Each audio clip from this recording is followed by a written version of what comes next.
David, bienvenido, agradecida por venir hasta esta montaña, viene desde la ciudad de El Alto, ¿verdad, David? Sí. Gracias por el esfuerzo y bienvenido al Piedra, Papel y Tinta. Bueno, gracias Claudia, un saludo a todos los hermanos y hermanas que nos ven. Justamente estas declaraciones han movido, como dicen, un terremoto tectónico, ya, ¿no? Sí, ha movido verdad. todo. Y hemos tenido una reunión virtual entre los directorios de Sencata y Sacaba. Hemos evaluado ¿Cuándo se reunieron? ¿Cuándo se reunieron? Bueno, es de esta semana, el fin de semana, justo virtualmente vía Zoom. Y nos hemos consultado, hemos preguntado qué opinas cada uno. Y claro, hemos sacado algunas conclusiones de las declaraciones, ¿no? De David Lima. Sí. Perdón, de Iván Lima. Sí. David. Entonces, el tema es el siguiente. Una actitud primero cobarde por parte del ex ministro, porque si él tenía esa posición, ¿por qué no lo ha defendido cuando él era ministro y cuando él podía, con su peso de autoridad, corregir lo que según él ahora tendría que corregirse, ¿no? Segundo, hemos llegado también a la conclusión de que ya el MAS y PCP, estoy hablando como MAS y PCP cuando no había división, porque él refiere de que estaba Evo Morales, diputados, senadores, Arce, Choquehuanca y otros ministros que habían definido ya la ruta jurídica por el cual tendría que ser procesada la señora Áñez, junto con todos sus cómplices, ¿no? Colaboradores, toda su gente. Y en eso habrían definido ir por un juicio ordinario y no por un juicio de responsabilidades. Entonces quiere decir que como MAS y PCP han o consideran a las víctimas como objeto y no como sujeto de derechos. Y será por eso también que desde hace tiempo atrás el gobierno ya no nos atiende en las cartas que nosotros enviamos de audiencias con el señor presidente, ministros, ¿sí? Y que también dentro del ¿Con qué círculo... ministro pidieron hablar y que no los recibió? Entiendo que la agenda del presidente es más llena, está más llena, pero Claro. ¿con qué ministros quisieron hablar y no los atendieron? Hemos mandado notas a la ministra de la Presidencia, ya, y al señor presidente, al ministro de Gobierno, ministro de Justicia, Ministerio de Defensa, ministro de Economía, ministro de Salud, ministro de Educación, ya, ministro de Trabajo. ¿Ninguno contestó? Ninguno David? de ellos nos contesta, ¿sí? Y en algún caso nos contestan del Ministerio de la Presidencia, pero nos mandan a un técnico. Es decir, un técnico que no tiene, no puede definir la solicitud que nosotros hemos planteado. Te pongo un ejemplo. Sí. El año pasado hemos hecho aprobar un libro escrito por las víctimas, que está registrado en la Oficina de Derechos de Autor.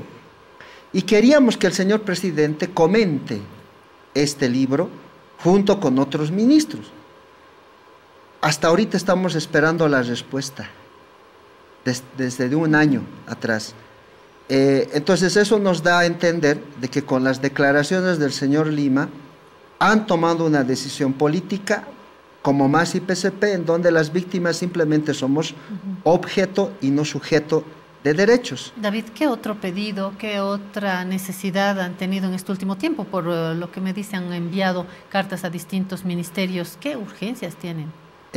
Por ejemplo, esta misma solicitud del libro lo hemos mandado a la Asamblea Legislativa, no hay respuesta, al órgano ejecutivo no hay respuesta, al órgano jurisdiccional no hay respuesta y al órgano electoral. ¿Es solamente el tema del libro o hay alguna otra demanda? Otras, por ejemplo, tiene que ver con el cumplimiento de el Decreto Supremo 4176, que falta todavía cumplirse para los hermanos de Sacaba. Y esta es la que no se ha ido cumpliendo.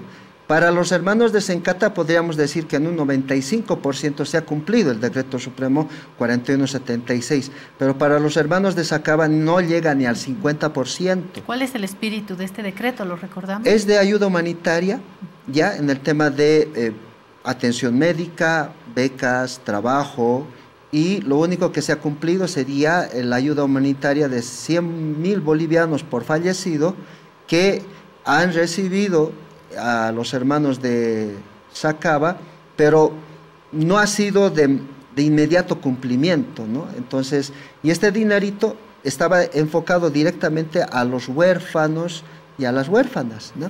Pues de este dinero sustentar alimentación, cuidados médicos, educación, gastos de tal vez alquileres, de vivienda o anticrético, y todo ese dinero se ha ido en ese sentido, y así estaba enfocado, no era de libre disposición de las viudas, pero estos 37 víctimas se han beneficiado, 12 en el gobierno de Evo Morales, 3 del día 11 de noviembre, cuando no había autoridades, y 22 víctimas durante el gobierno de la señora Áñez, total 37.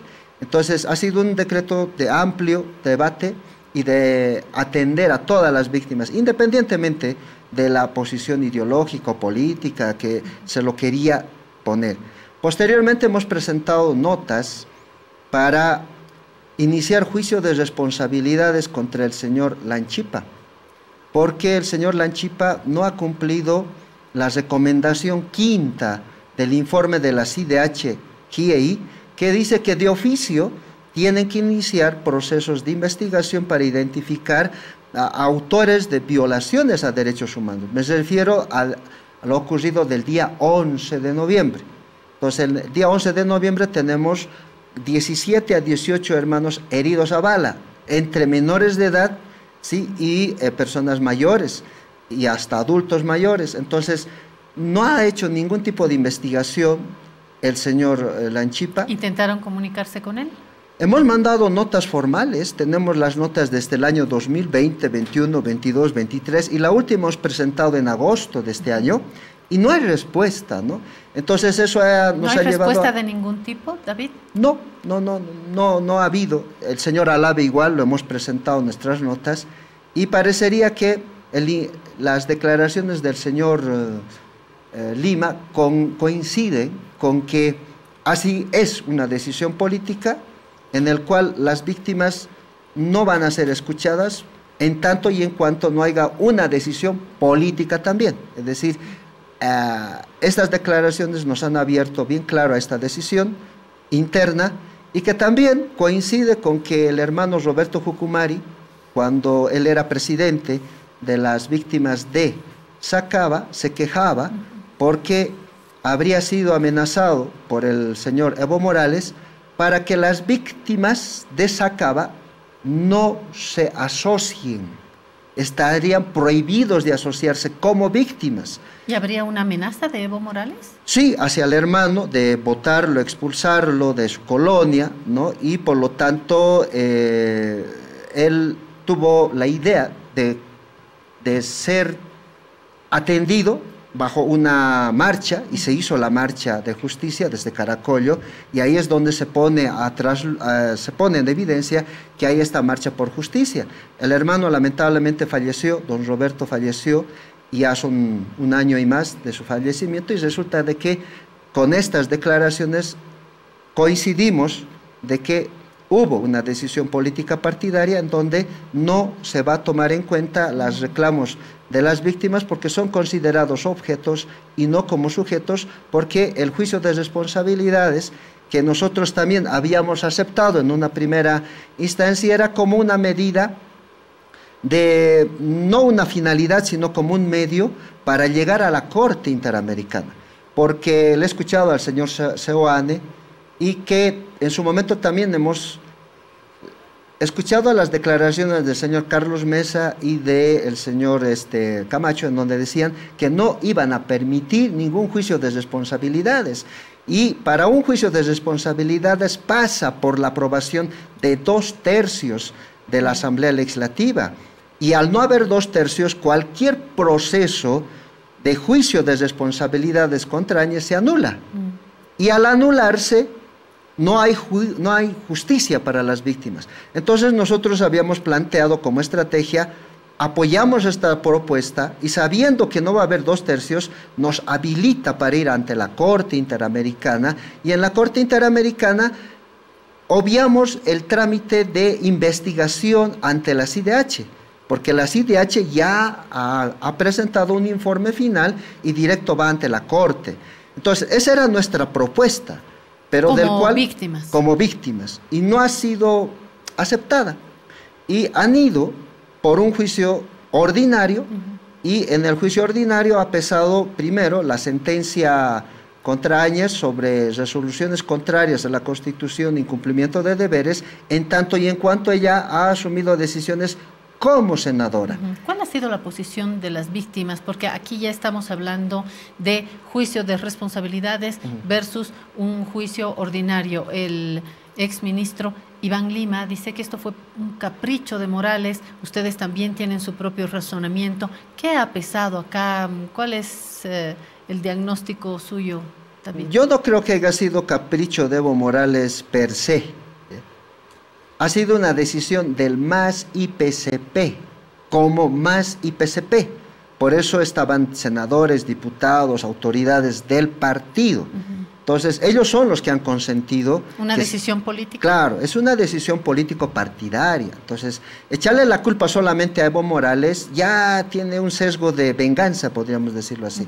Pero ha sido el partido como partido, antes de que se dividan, la decisión que han asumido. ¿Y la posición de las víctimas cómo ha ido evolucionando en este último tiempo? Nosotros hemos planteado siempre que se vaya a un juicio de responsabilidades a sabiendas de que no se iba a aprobar el juicio de responsabilidades, y ese documento nos servía para apersonarnos ante la Corte y decir, en Bolivia han anulado cualquier proceso de investigación y de sanción con esta resolución de la Asamblea Legislativa, y queremos un proceso en la Corte, ¿ya?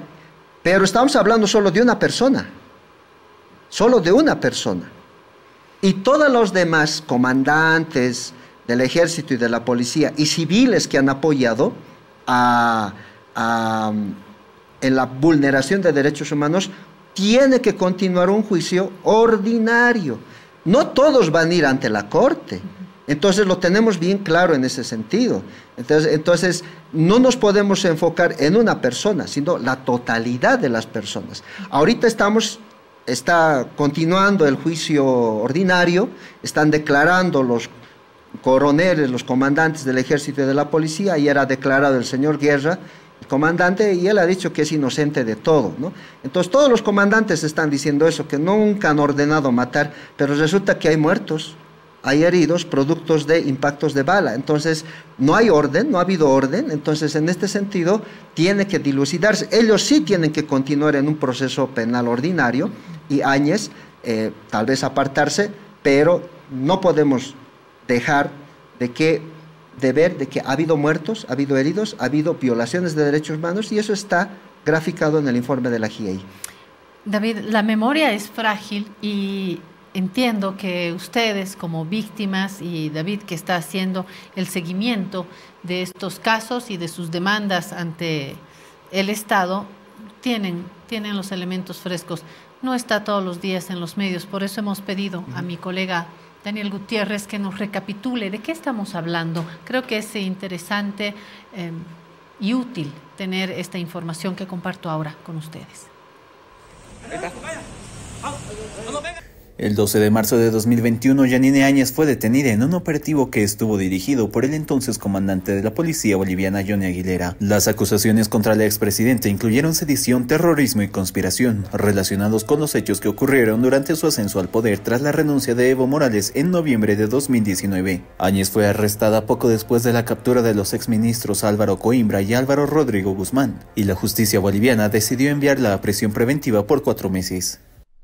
Renunciar a mi cargo de presidencia. Áñez asumió la presidencia interina 2 días después de la renuncia de Morales, en un contexto en el que se produjeron protestas que denunciaron un presunto fraude electoral, un motín policial y la sugerencia de las Fuerzas Armadas para que Morales dejara el cargo. Durante su mandato se produjeron eventos como los de Sacaba y Sencata que llevaron investigaciones judiciales posteriores. Áñez recibió una condena de 10 años de prisión por el caso Golpe de Estado 2, acusada de incumplimiento de deberes y resoluciones contrarias a la Constitución y cumple su condena en el penal de Miraflores. También enfrenta otros procesos judiciales, entre ellos el caso Sencata y el denominado Golpe de Estado 1, que investiga los eventos previos a la renuncia de Morales. Siguen la complicación en el capricho de Morales de que esto tiene que ser un juicio ordinario. En los últimos días, el juicio por las masacres de Sacaba y Sencata generó discusión cuando el exministro de Justicia, Iván Lima, sugirió que el caso podría llegar hasta la CIDH. La hija de Áñez, Carolina Rivera, anunció que convocarían a Lima como prueba en este proceso. Porque él ha sido el operador de este sicariato judicial y tiene que rendir cuenta. Mientras tanto, Áñez continúa cumpliendo su condena, mientras los casos siguen su curso judicial.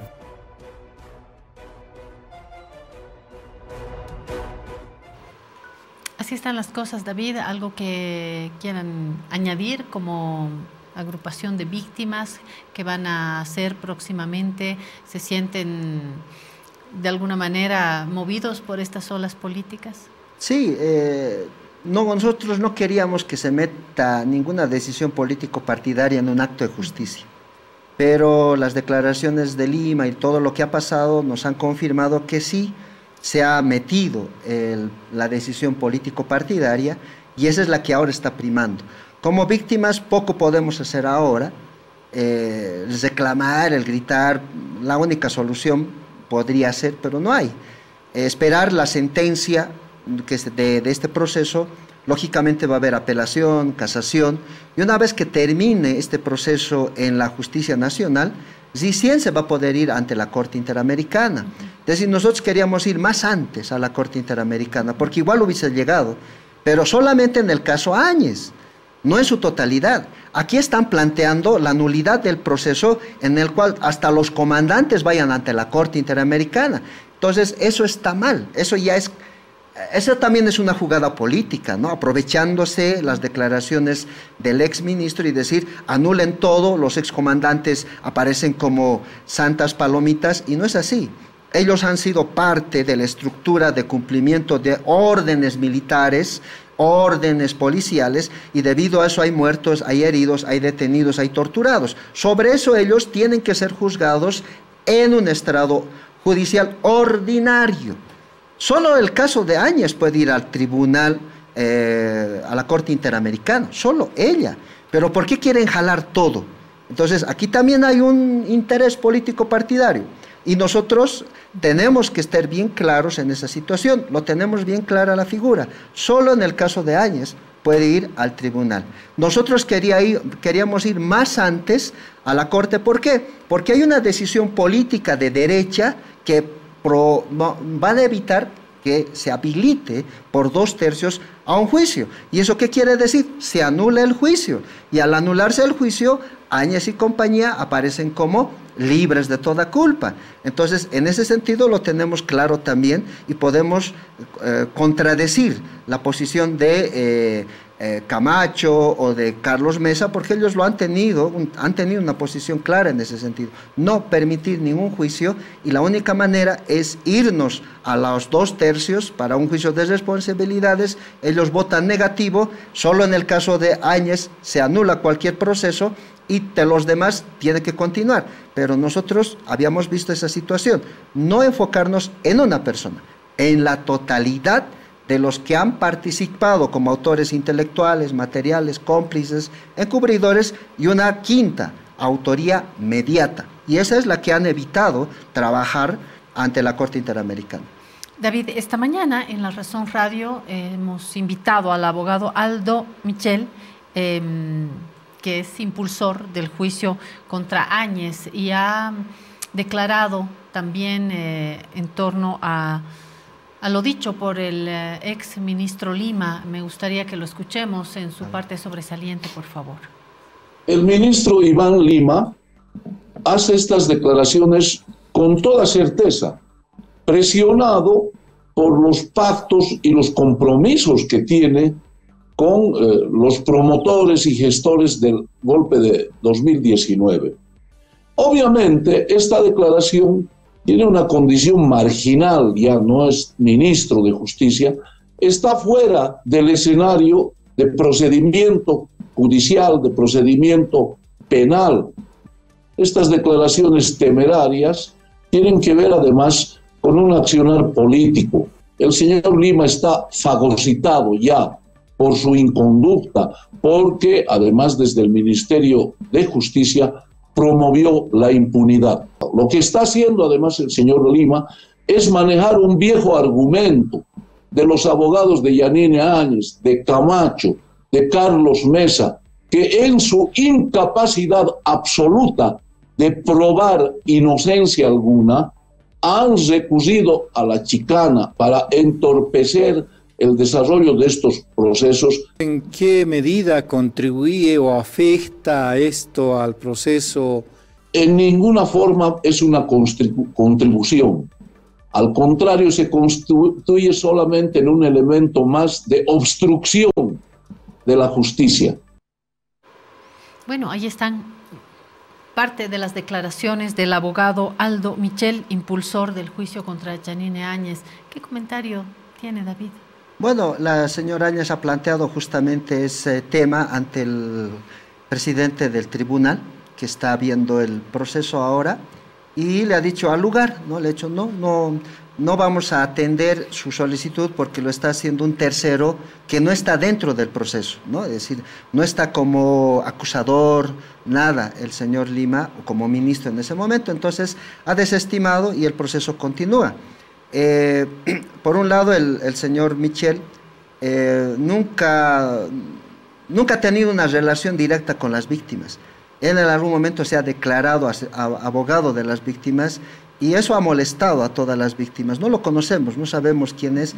Dice que está avanzando, está dentro del proceso contra la Áñez, pero él tampoco ha presentado una nota apersonándose, ¿sí? Entonces, no es un abogado apersonado. No está dentro del proceso.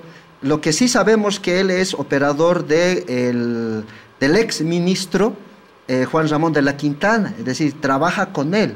Entonces, él también es parte de la estructura del MAS y PCP. O sea, volvemos también en este caso a encontrar el ala arcista y evista. Exacto. Entonces, él está hablando ahorita desde la posición evista en contra de Lima, tratando de entender o tratando de dar a entender que este es un tema de los arcistas. Pero, reitero, aquí ha sido una decisión del MAS y PCP, como MAS y PCP, y aquí estaba metido también el señor Michel también, cuando eran toditos hermanitos y se llevaban bien, y ahí hay que aclararlo, ¿no? Es decir, nosotros tenemos bien clara la situación en que hay ahora una decisión político-partidaria, están divididos y cada uno también ahora quiere jalar agua para su molino, pero ¿a quiénes nos dejan?